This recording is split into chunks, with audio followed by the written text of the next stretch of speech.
Bismillahirrahmanirrahim. Assalamu alaikum.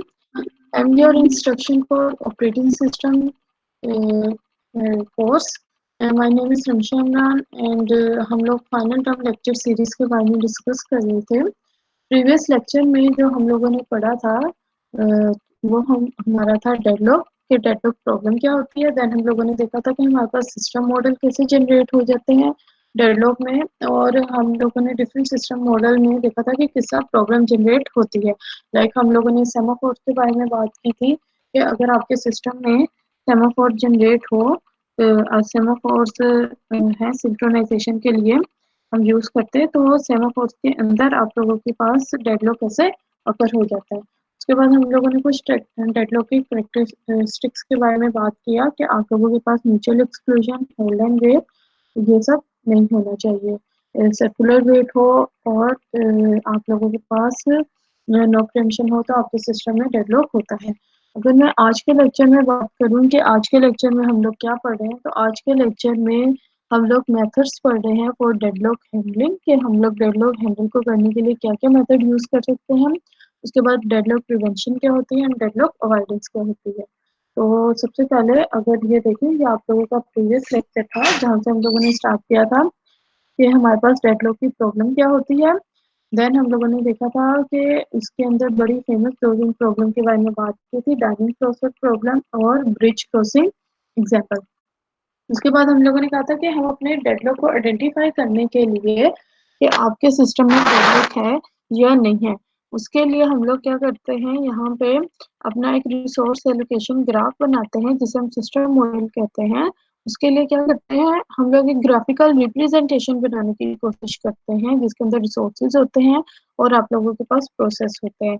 Process क्या करेगा, वो एक रिसोर्स के लिए रिक्वेस्ट सेंड कर सकता है, उसे यूज कर सकता है, उसे रिलीज कर सकता है। उसके बाद हम लोगों ने डेडलॉक फैक्टराइजेशन के बारे में बात की कि ये 4 कंडीशन होती हैं, अगर ये सिमल्टेनियसली आप लोगों के सिस्टम में एग्जिस्ट कर रही हो तो आपका सिस्टम कहाँ चले जाता है, डेडलॉक में चल जाता है। और ये कंडीशन कौन कौन सी थी, सबसे पहले थी म्यूचुअल एक्सक्लूजन, उसके बाद था होल्ड एंड वेट, उसके बाद था नो प्रिएम्पशन और एट द एंड था सर्कुलर वेट। और वो कहता है कि रिसोर्स एलोकेशन ग्राफ के बारे में ही अगर हम लोग बात करें तो कहता है कि रिसोर्स एलोकेशन ग्राफ में आपके पास 2 एजेस होंगे, रिक्वेस्ट एज होगा और असाइनमेंट एज होगा।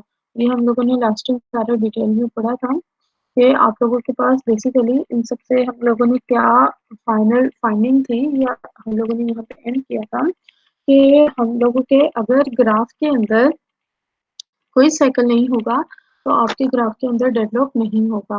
लेकिन अगर ग्राफ कोई साइकिल कंटेन कर रहा होगा तो 2 चांसेस हैं कि आपका वो जो ग्राफ हो उसके अंदर हर रिसोर्स के पास सिंगल इंस्टेंस हो, तो वो क्या अगर आपके पास साइकिल हो और सिंगल इंस्टेंस हो, ठीक है, तो आपके सिस्टम का है डेडलॉक में है। तो कहता है if graph contain a cycle, तो साइकिल कंटेन कर रहा है तो 2 कंडीशन है, इफ ओनली वन इंस्टेंस पर रिसोर्स टाइप के, हर रिसोर्स टाइप के पास सिर्फ एक इंस्टेंस हो, इसका मतलब क्या है, आपके सिस्टम में डेडलॉक है।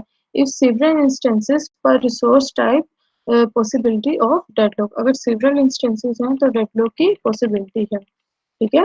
तो आज हम लोगों ने बेसिकली स्टार्ट करना है डेडलॉक हैंडलिंग के बारे में। इसके अंदर हम लोग ट्राई करेंगे कि आज हम लोग deadlock prevention and deadlock avoidance के बारे में पढ़ लें, ठीक है।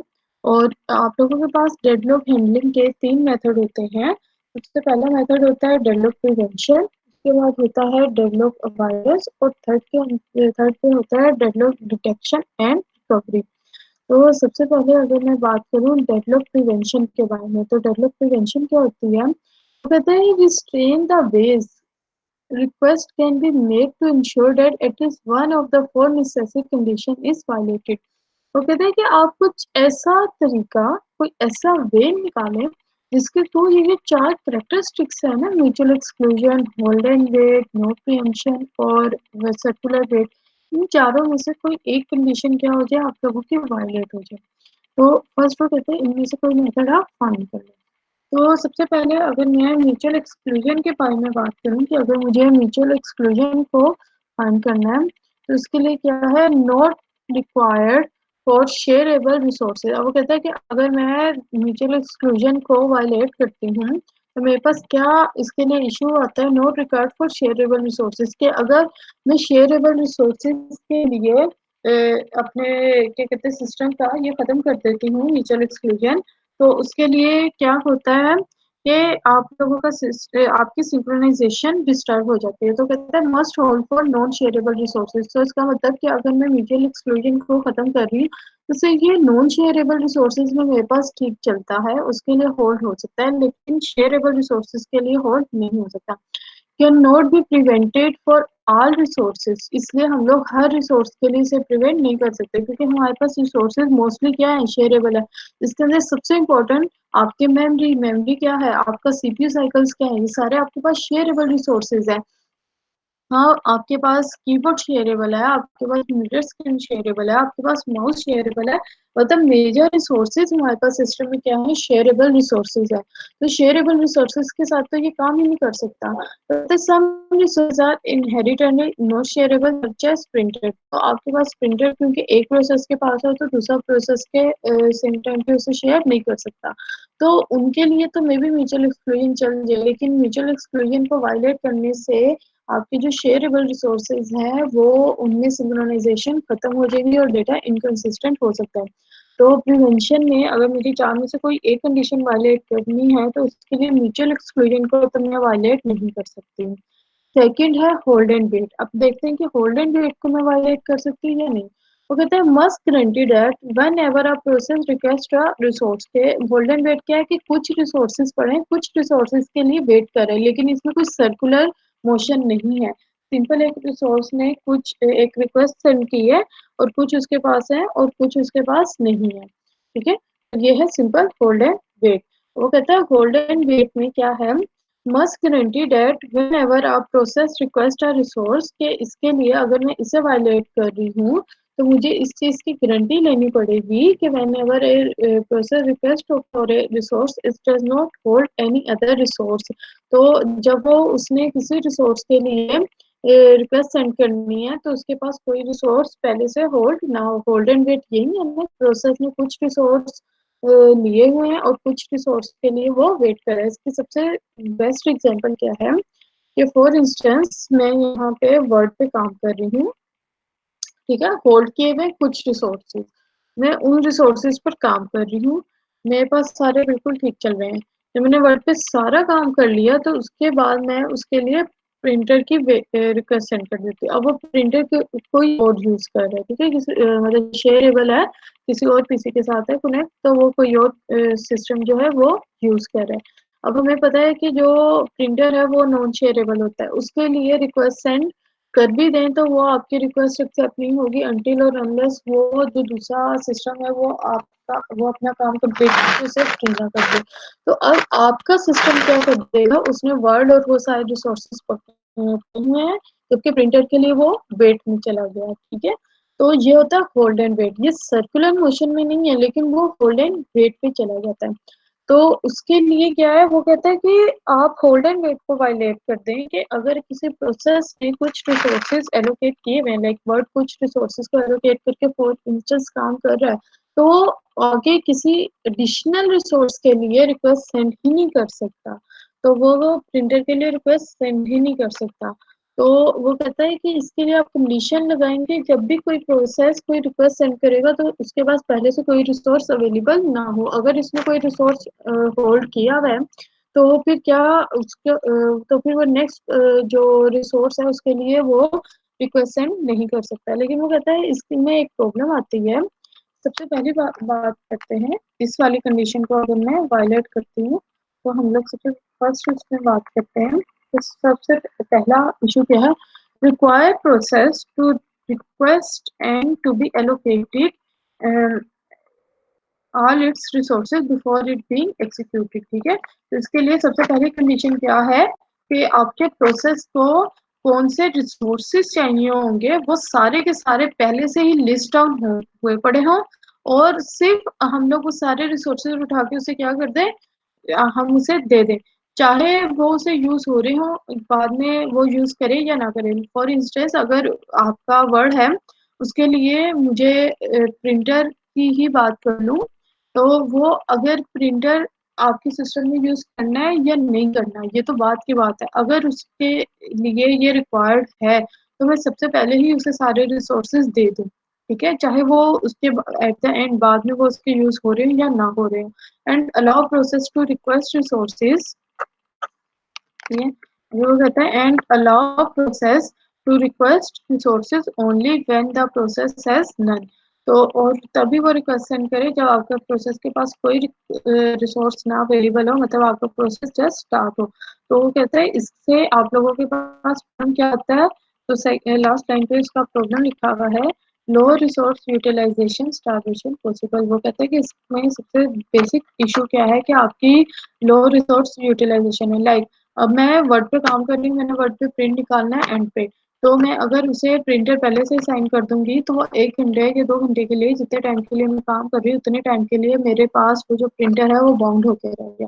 तो ये मेरे पास तो कोई और प्रोसेस उसे यूज नहीं कर सकता। तो ये मेरे पास क्या हुआ, लो रिसोर्स यूटिलाइजेशन।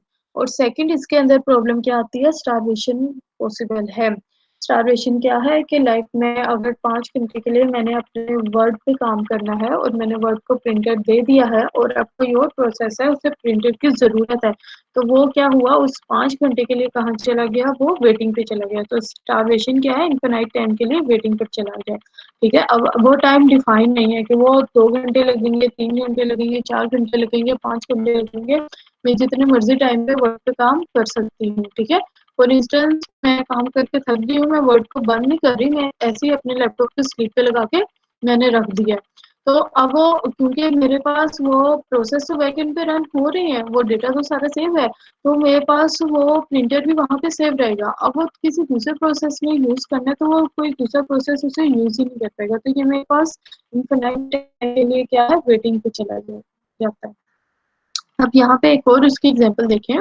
सेम मैंने उसकी एग्जांपल्स कुछ कोट की हुई हैं ताकि आपको क्लियर हो जाए। वो कहता है consider a process that copies data from DVD drive to a file on disk. आपके पास एक प्रोसेस है जिसने डीवीडी ड्राइव से आप लोगों की डिस्क ड्राइव के अंदर एक फाइल को कॉपी करना है। सोर्ट द फाइल, उन फाइल को सोर्ट करना है and then print the result to the printer, और प्रिंटर पे रिजल्ट उसने प्रिंट करना है। अब वो कहता है कि सबसे पहले अगर मैं ये कह देती हूँ होल्ड एंड वेट, तो सबसे पहले प्रोटोकॉल मेरे पास क्या बनता है, require process to request and to be allocated all its resources before it being executed. तो होल्ड एंड वेट क्या कहता है कि सबसे पहले उसे सारे रिसोर्सेज दे दो जैसे ही वो प्रोसेस स्टार्ट होता है। ठीक है, स्टार्टिंग में उसे सारे रिसोर्स दे दो, दरमियान में वो वेट के लिए रिक्वेस्ट सेंड नहीं कर सकता। Whether the process must initially request the DVD drive, disk file and printer। उसने उसे इनिशियली ही प्रोसेस को ये तीनों चीजों की रिक्वेस्ट सेंड कर देनी है। ठीक है, the printer will be held for the entire execution. अब देखो पूरी एग्जीक्यूशन के लिए वो प्रिंटर क्या हो गया, उस प्रोसेस के पास आ गया, हालांकि प्रिंटिंग का काम सबसे एंड पे है। Even though it is use at the end, हालांकि इसमें एंड पे यूज होंगे, लेकिन फिर भी पूरे काम के लिए वो उसके पास आ गया। तो सबसे पहला लो पुअर यूटिलाइजेशन। सेकंड की बात करते हैं, तो कहता है allow process to request resource only when the process has none. ठीक है, हम लोग यही बात कर रहे हैं कि आपके पास होल्ड एंड वेट ना हो, प्रोसेस रिक्वेस्ट सभी सेंड कर सकता है जब उसके पास कोई प्रोसेस नहीं है, बिल्कुल स्टार्ट में। वो कहता है ओके, इसमें अब इशू क्या है, अब प्रोसेस में request some resources and use them. ठीक है, before it can request any additional resource it must release all the resources that it is currently allocated. वो कहता है कि फॉर इंस्टेंस आप लोगों का ये प्रोसेस क्या रहा है, कोई एक प्रोसेस है स्टार्ट हो गया, हमने एग्जीक्यूशन कर ली। ठीक है, अब फॉर इंस्टेंस हम लोग ये प्रिंटर की और इन सब की ही बात करते हैं कि डिस्क ड्राइव है और फाइल डिस्क है जिसमें फाइल्स को सॉर्ट करना है और रिजल्ट को प्रिंट करना है, हम इसकी बात कर लेते हैं। अब ये रिसोर्सेज है, ठीक है, इन्हें ये सारे काम करने हैं, ये सारे काम करने हैं। अब इसे हम लोगों ने डिस्क्राइब प्रिंटर और फाइल सब कुछ दे दिया। अब वो कहता है एट द एंड जब उसने प्रिंट कर लिया ना, उसने कहा कि चलो मैं इन फाइल्स के ना, ये मेरे पास वर्ड फाइल्स हैं, इनकी मैं पीडीएफ बना के उसके लिए भी काम कर सकता हूँ। अब मुझे पीडीएफ के लिए वो सेव एज करके जो पीडीएफ का है एडोब, उस पे मुझे वो ओपन करना पड़ता है। तो अब मुझे उसके लिए क्या चाहिए, मुझे एक एडिशनल रिसोर्स चाहिए, एक एडिशनल सॉफ्टवेयर उसके लिए रिक्वायर्ड है कि मैं वहाँ पे जाके काम कर सकूँ। अब मुझे एडिशनल रिसोर्स चाहिए, अब उसके लिए क्या करना पड़ेगा, मुझे पिछले सारे अपने जो प्रिंटर इसके पास है, डिस्क ड्राइव इसके पास है, जो इसके पास डीवीडी ड्राइव्स है, वो सारे रिसोर्स को रिलीज करना पड़ेगा। क्यों? क्योंकि हम अगर होल्ड एंड वेट को वायलेट कर दें तो इसका मतलब ये है कि अगर कुछ रिसोर्सेज होल्ड किए हुए हैं तो वो रिक्वेस्ट सेंड नहीं कर सकता। तो रिक्वेस्ट सेंड करने के लिए उसे पिछले रिसोर्सेज क्या करने पड़ेंगे, सारे रिलीज करने पड़ेंगे। तो पिछला जितना काम है तो वो क्या करना पड़ेगा, उसे रिलीज करना पड़ेगा। अब यहाँ पे देखें, वो कहता है, इसी एग्जांपल को एक और टर्म में देखते हैं। वो कहता है the process first request only DVD drive and disk drive. For instance process ने पहले डीवीडी ड्राइव और डिस्क ड्राइव के लिए रिक्वेस्ट सेंड कर लिया। उसने कहा प्रिंटर मुझे एंड पे चाहिए, तो मैं प्रिंटर की रिक्वेस्ट एंड पे सेंड करता हूँ। तो उसने डेटा डिस्क ड्राइव में क्या किया, कॉपी किया, then it release both DVD drive and disk drive. Release करने का मतलब ये है जितना डेटा उसने कॉपी किया था, अपने पास सेव किया था, वो सारा नन हो गया। And again request for the disc file, और अगेन उस डिस्क फाइल के लिए उसने अपनी मेमोरी के अंदर डिस्क ड्राइव का डेटा सेव किया हुआ था, ठीक है, जो मेन मेमोरी है, ठीक है। अब उसने जब इन सारों को रिलीज करना है तो बैकएंड पे जाके आपकी सेकेंडरी मेमोरी में डिस्क ड्राइव का डेटा सेव हो गया, जो आपकी मेन मेमोरी में लोड हुआ हुआ था, जो उसी टाइम पे प्रिंट हो सकता था, वो सारा डेटा वैनिश हो गया। अब उसके लिए क्या करना है, उसे दोबारा डिस्क ड्राइव के लिए देनी है, जहाँ पे डेटा कॉपी होकर परमानेंट सेव हुआ है, वो मेमोरी में लोड होगा, प्लस प्रिंटर की रिक्वेस्ट आएगी, देन वो फाइल्स को कॉपी करेगा डिस्क ड्राइव में, सेकेंडरी मेमोरी से मेन मेमोरी में, और फिर वो प्रिंटर क्या करेगा, उसे प्रिंट करेगा। तो फिर वो उन दोनों रिसोर्सेज को रिलीज कर सकता है। तो कहते हैं ये काफी हेक्टिक हो जाता है, और इसमें आपके बहुत लोग मतलब एक ही काम को आप मल्टीपल टाइम कर रहे हैं। तो कहता है कि इस वाले को तो हम लोग अगर करेंगे तो हमारे सिस्टम की परफॉर्मेंस बहुत डाउन हो जाएगी, तो इसको भी हम नहीं कर सकते। और वो कहते हैं इससे नेक्स्ट प्रोसेस क्या है, वो है नो प्रिएम्पशन। कि आप अपने प्रोसेस में क्या करें, अगर एक प्रोसेस के पास कुछ रिसोर्सेज हैं तो वो प्रिएम्प्ट नहीं कर सकता उसे, ठीक है। इस कंडीशन को वायलेट करते हैं, हम उसे प्रिएम्पशन में ले लें, ठीक है। नो प्रिएम्पशन की वजह से डेवलप था, कहाँ पे मैं इसे कहती हूँ, इसे प्रिएम्पशन में ले आई, ठीक है। अब वो प्रिएम्पशन, वो कहता है कि अगर मैं प्रिएम्प्ट बना दूं सारे रिसोर्सेज को तो उससे क्या मेरे पास इशू आएंगे। कहता है if a process that is holding some resources request an other resource that cannot be immediately allocated to it। वो कहता है कि कुछ रिसोर्सेज की वो रिक्वेस्ट सेंड करता है, कुछ रिसोर्सेज जो है वो उसे इमीडिएटली एलोकेट नहीं हो सकते, ठीक है। Then are resources currently being held are released. वो कहता है कि अगर उसे और रिसोर्सेज नहीं दे सकते तो प्रियम्पशन क्या कहती है कि उससे सारे ही फिर रिसोर्सेज आप ले लें, प्रियम्प्ट कर लें, ठीक है। अगर मैं नो प्रियम्पशन को वायलेट करती हूँ, इसे प्रियम्पशन में लेकर आती हूँ, तो कहता है कि नो प्रियम्पशन प्रोसेस है, वो किसी की रिक्वेस्ट सेंड करता है, वो अवेलेबल नहीं है, तो इसे प्रियम्प्ट कर ले, ठीक है। प्रियम्प्ट कर ले और सारे रिसोर्सेज इसके रिलीज कर दे ताकि वो डेवलप में ना कर सके। तो कहते हैं preemption resources are added to the list of resources, ठीक है। वो आपके लिस्ट ऑफ रिसोर्सेज में हो जाएंगे with the process is waiting, जिसके लिए प्रोसेस वेट कर रहे होंगे, और ताकि दूसरे प्रोसेस उसको यूज कर ले और आपका सिस्टम डेडलॉक में ना जाए। वो कहता है process will be restarted only when it can regain it's old resources. Process तभी, अब वो प्रियम्प्ट हो गया, दोबारा कहाँ हो गया, रेडी हो गया, अब वो प्रोसेस दोबारा से आप लोगों के रनिंग स्टेट में रीस्टार्ट होगा। और कब रिस्टार्ट होगा, जब वो सारे ओल्ड रिसोर्सेज भी अपने रीगेन ना कर ले, और उसके साथ जो न्यू की रिक्वेस्ट सेंड की हुई है वो भी रिसोर्सेज उसे ना मिल जाए। वो कहता है इसके लिए आप लोगों के पास क्या प्रोटोकॉल सेट करने की जरूरत है। If a process that is holding some resources and request another resource that cannot be immediately allocated, then all resources currently be held are preempted।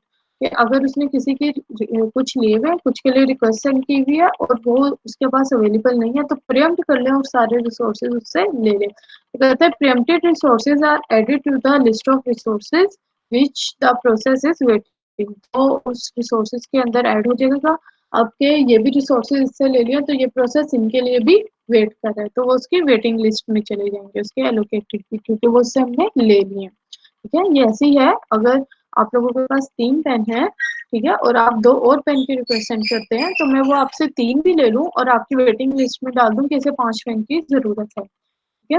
अब वो कहता है process will be restarted only when it can regain old resources as well as the new one resources जिनकी उन्होंने request send की थी। वो कहता है ये तो प्रोटोकॉल सेट हो गया। दूसरा प्रोटोकॉल क्या है?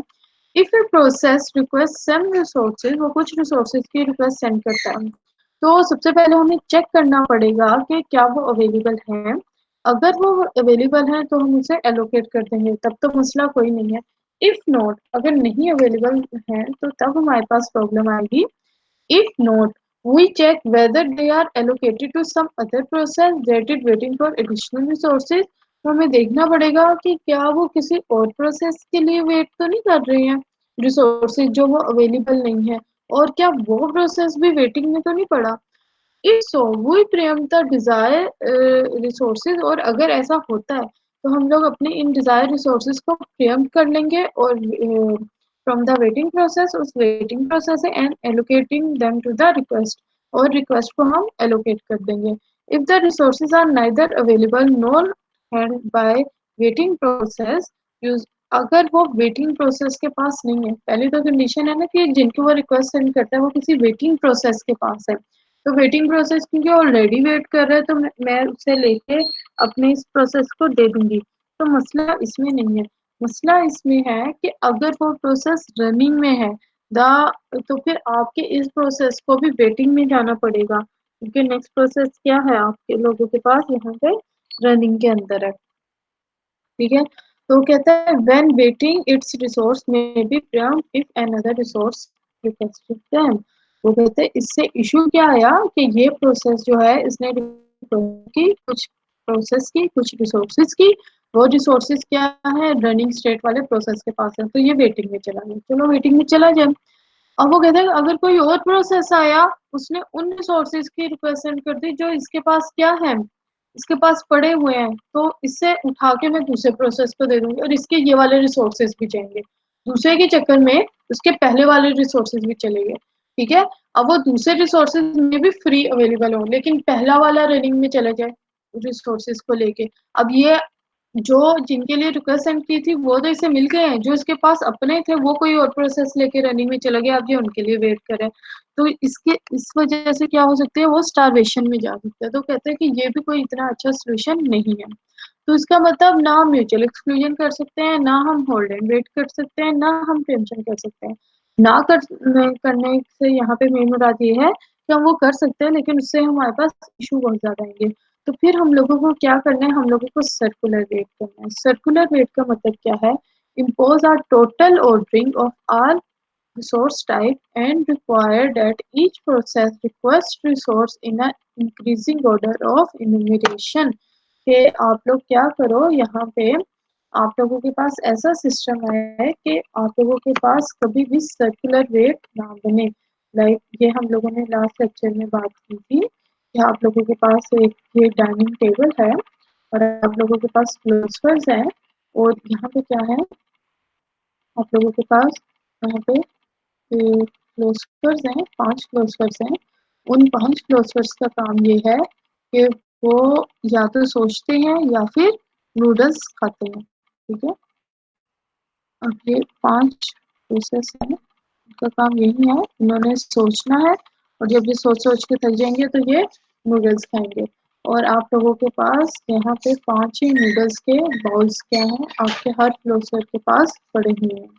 ठीक है, ये 5 नूडल के बाउल हर क्लोजर के पास पड़े हुए हैं, और 5 ही आप लोगों के पास क्या है यहाँ पे स्टिक्स पड़ी हुई है।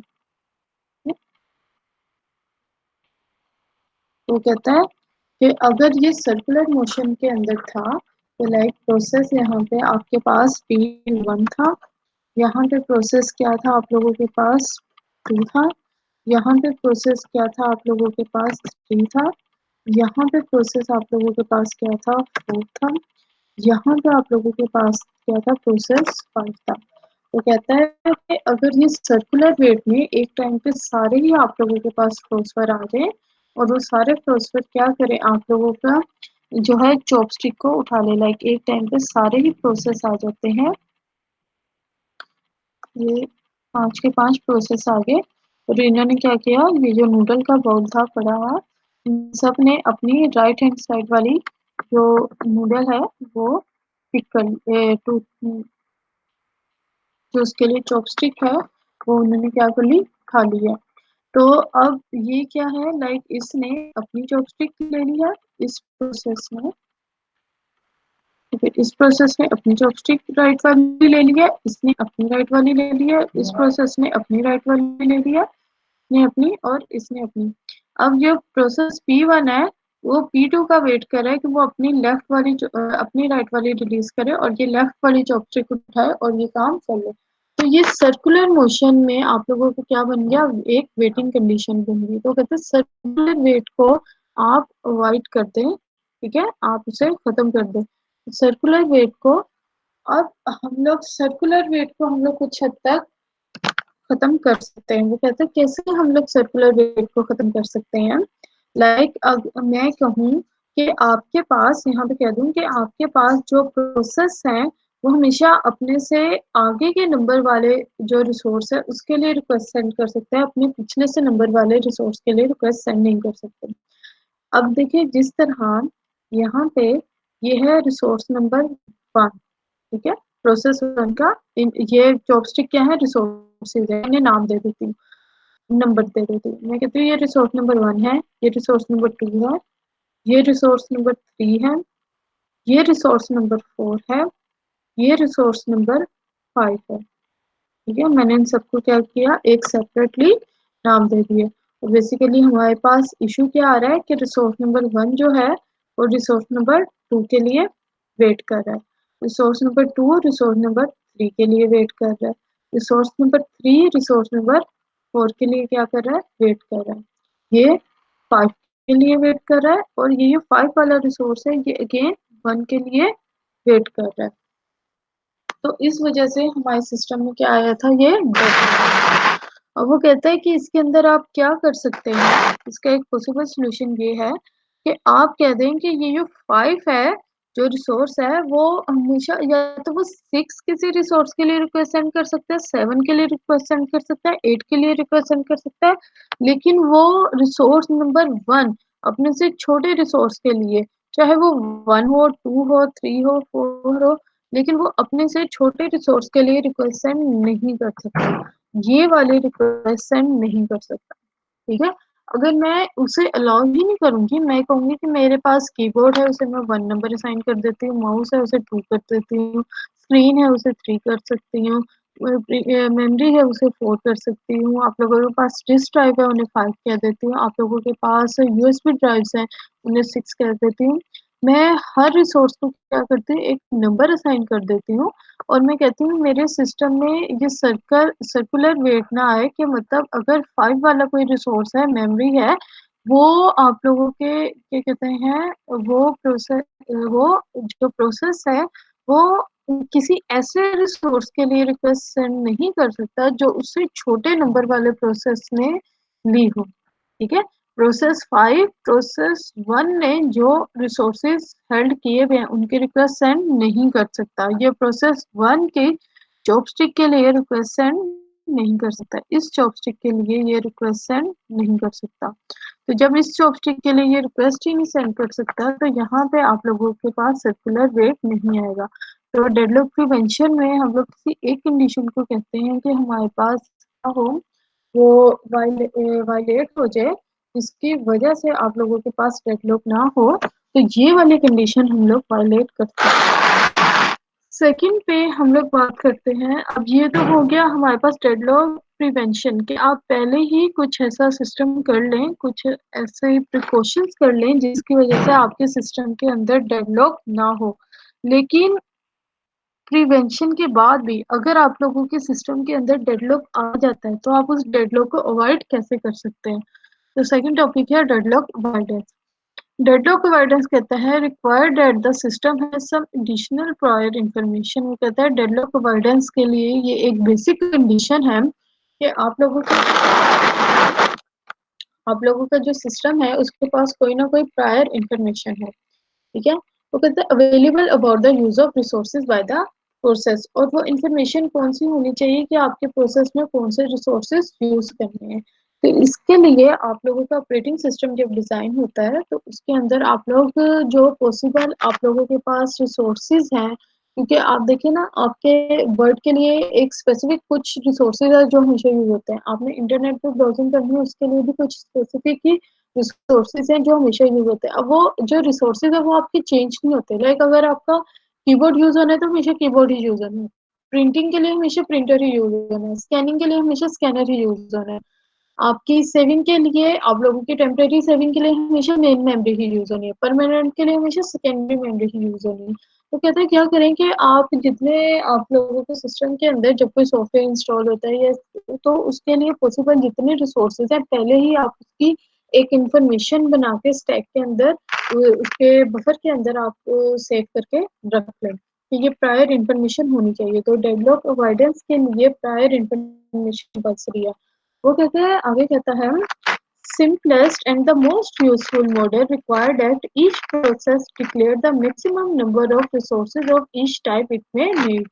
तो क्या करें मैक्सिमम नंबर ऑफ रिसोर्सेज, इसका सबसे सिंपल सोल्यूशन क्या है कि वो मैक्सिमम नंबर ऑफ रिसोर्सेज बता दे कि उसे इस सिस्टम को रन करने के लिए वो मैक्सिमम नंबर ऑफ रिसोर्सेज कितने चाहिए। ठीक है, फॉर इंस्टेंस मेरे पास एक है रिसोर्स ए, ठीक है, ए डिस्क ड्राइव मेमोरी कोई भी ए नाम का एक रिसोर्स है और वो कहता है मुझे 10 डिस्क ड्राइव चाहिए, तो मैं लिख दूं ए इज इक्वल टू 10 के इस सिस्टम को रन होने के लिए मैक्सिमम 10 चाहिए, आप इसे 10 दे दें, चाहे वो 10 यूज हो या ना हो। इसमें थोड़ी सी पुअर यूटिलाइजेशन तो होती है लेकिन आप डेडलॉक को अवॉइड कर सकते हैं।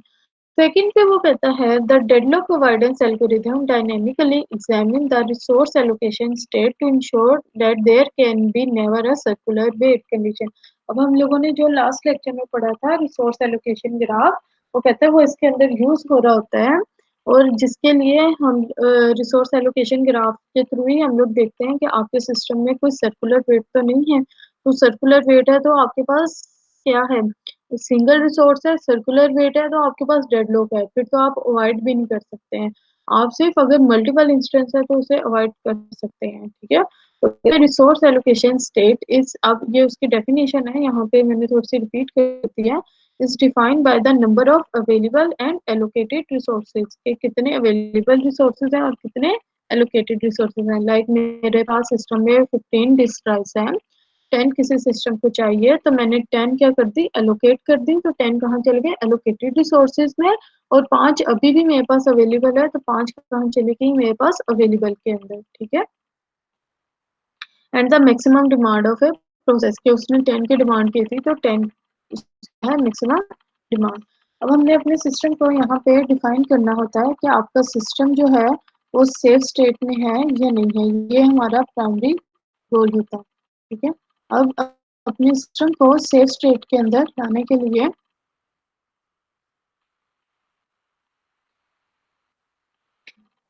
वो कहते हैं हमारा प्राइमरी गोल क्या होता है कि हम लोगों ने चेक करना है हमारा सिस्टम सेफ स्टेट में है या नहीं है। अब सेफ स्टेट में लाने का आप लोगों का क्या मतलब है, when a process request an available resource, आपका एक प्रोसेस किसी अवेलेबल रिसोर्स के लिए क्या करता है, रिक्वेस्ट सेंड करता है द सिस्टम।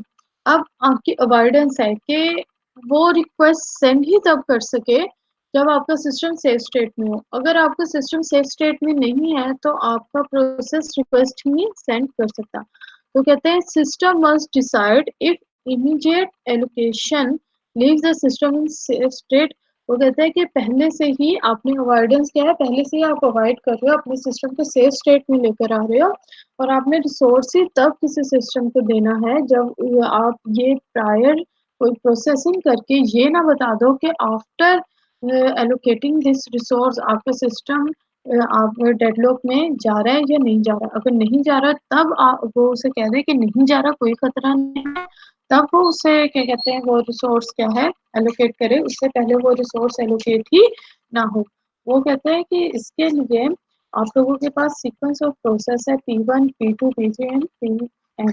इस safe is safe if Pi the resource that वो कहता है If for each process PI, the resources that PI can still request can be satisfied by the currently available resources plus the resources held by, ठीक है। अब यहाँ पे simple कहते हैं कि आप लोगों के पास ये कंडीशन कब होती है कि अगर आप लोगों के पास यहाँ पे 15 रिसोर्सेज हैं और 10 की रिक्वेस्ट सेंड की है, तो इसका मतलब J क्या है, J 10 है और I क्या है, 15 है।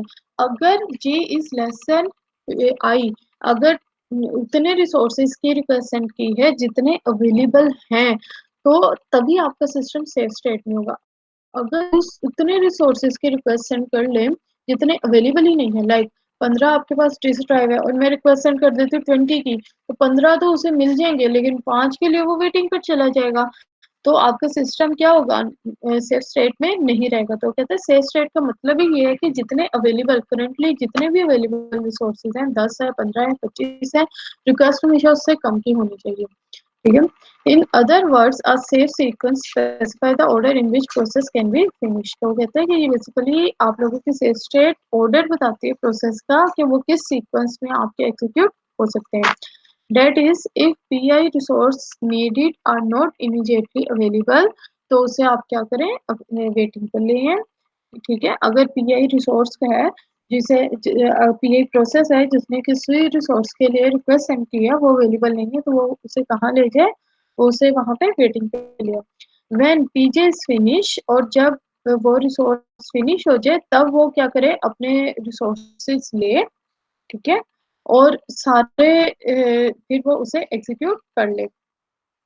When PI terminate, PI1 plus 1 can obtain the needed resources। वो कहते हैं किस्सा हो एक सीक्वेंस बने कि लाइक अगर मेरे पास P1 एग्जीक्यूट हो गया तो उसके बाद P2 को रिसोर्सेज मिल गए, फिर P3 को रिसोर्सेज मिल गए, उसके बाद P4 को रिसोर्सेज मिल गए। तो बेसिक इसके कुछ फैक्ट्स हैं जिसके बारे में हम लोग बात करते हैं। यहाँ पे हम अपना लेक्चर एंड करते हैं आज का। तो बेसिकली क्या है, if a system is in safe state no deadlock, अपने सेफ स्टेट फाइंड करनी होती है। सिस्टम सेफ स्टेट में है तो आपके पास कोई डेडलॉक नहीं है। If a system is in unsafe state, अगर आपका सिस्टम अनसेफ स्टेट में है तो पॉसिबिलिटी है कि आपके सिस्टम में क्या हो, डेडलॉक हो। उसके बाद कहते हैं अवॉइडेंस क्या है, ensure that a system will never enter into the unsafe state. और डेडलॉक अवॉइडेंस का क्या मतलब है कि आपका सिस्टम कभी भी अनसेफ स्टेट में नहीं जा रहा। तो कहते हैं ये बेसिकली 3 फैक्ट्स होते हैं। सबसे पहले कि आपका सिस्टम सेफ स्टेट में हो, सेफ स्टेट का मतलब ये है आपके पास कोई डेडलॉक नहीं है। अवॉइडेंस में ये 3 चीजें देखनी पड़ती हैं। और अगर अनसेफ स्टेट में है तो वहां पे क्या है, पॉसिबिलिटी ऑफ डेडलॉक है। अभी भी कंफर्म डेडलॉक नहीं है, पॉसिबिलिटी ऑफ डेडलॉक है, तो इसलिए आप उसे रन ही ना करो। अवॉइड कर लो कि आपका सिस्टम कभी डेडलॉक में ना जाए। यहाँ पे हम लोग एंड करते हैं। नेक्स्ट लेक्चर में हम लोग देखेंगे किस तरह हम लोग देखते हैं कि सेफ स्टेट है, डेडलॉक है, अब सेफ स्टेट है कोई इशू नहीं है, यहाँ पे रन हो सकता है। अनसेफ स्टेट है तो आपके पास डेडलॉक ओकर होता है। अब हम नेक्स्ट लेक्चर में देखेंगे कि पूरी एक फुल फ्लैश एग्जांपल्स लेंगे और उनके थ्रू देखेंगे कि आपका सिस्टम डेडलॉक में किस तरह जाता है और आप इसे किस तरह अवॉइड कर सकते हैं। तो आज के लेक्चर की अगर मैं छोटी सी समरी बताऊं तो आज के लेक्चर के अंदर हम लोगों ने देखा कि आप लोगों के पास डेडलॉक हैंडलिंग के मेथड कौन से होते हैं, डेडलॉक प्रिवेंशन किसे कहते हैं, और डेडलॉक अवॉइडेंस को हमने स्टार्ट किया, उसकी एक दो टेक्निक्स के बारे में हम लोगों ने डिस्कस किया। और नेक्स्ट लेक्चर में हम लोग इसी की एग्जांपल्स लेके उन्हें सॉल्व करने की कोशिश करेंगे। तो thank you so much for this, thank you so much and